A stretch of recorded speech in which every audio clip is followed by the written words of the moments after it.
Little Red Gliding Hood by Troy Cummings. With the wolf.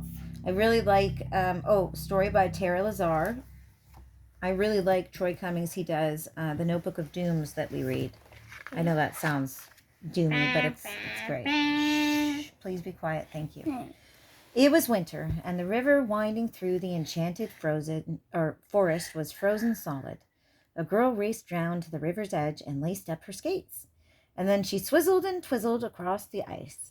She did fancy figure eights, lovely loops, and willowy waltz jumps. Her spins were superb. Everyone called her Little Red Gliding Hood. Little Red skates were worn in and worn out, no longer snow white and a little too tight. She frowned at the creases and crumples. Soon she wouldn't be able to use them to skate to Grandma's. She went there every Sunday. No more visits with Grandma? Little Red couldn't imagine. She swizzled down the river and saw a flurry of friends gathering beneath the banner. Oh, Slippery Slush, I've got to win. A pairs skating competition. The prize, brand new skates. Oh my goodness. But Little Red needed a skating partner. The dish danced with the spoon, and Hansel spun Gretel like sugar. Little Red had no one. She asked each of her friends. Little Boy Blue just shivered and shivered. Too cold. The 7 dwarfs were more interested in passing a puck around. Old MacDonald slipped and fell. E-I-E-I, ouch! Little Red shook her head. None of those partners would do. Maybe Grandma would help her find a partner.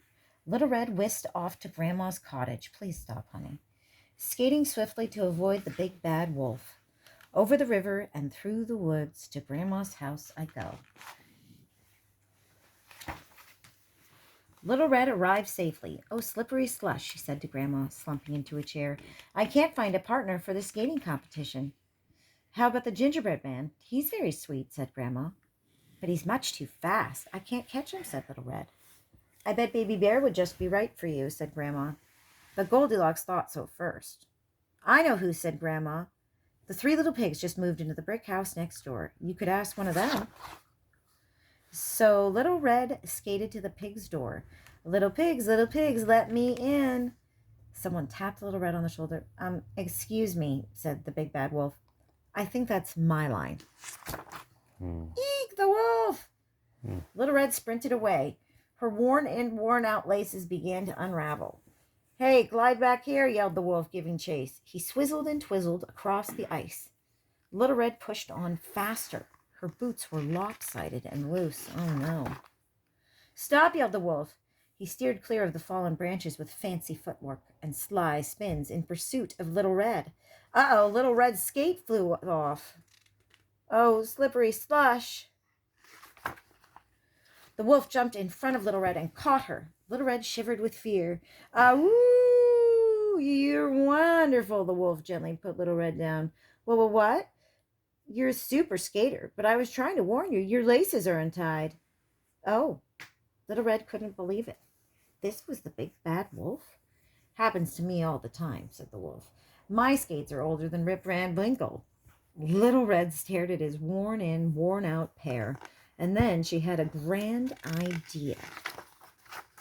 The day of the competition, Little Red arrived early. She laced up her worn-in, worn-out skates and hugged Grandma and stepped onto the ice. Trumpets blared with a fanfare, announcing the official warm-ups. But as the competition swirled and twirled, a dark figure came zooming towards them, and a boy cried, Wolf! Oh, but we know what's going to happen, right? Mm-hmm. Come on, we know. Little Wolf frightened Little Miss Muffet away. She bumped Little Jack Horner into a corner. Humpty Dumpty had a great fall, and Jack and Jill came tumbling down after. What a mess! Skaters skidded and spilled all over. The old woman who lived in a shoe had so many children on the ice. She didn't know what to do.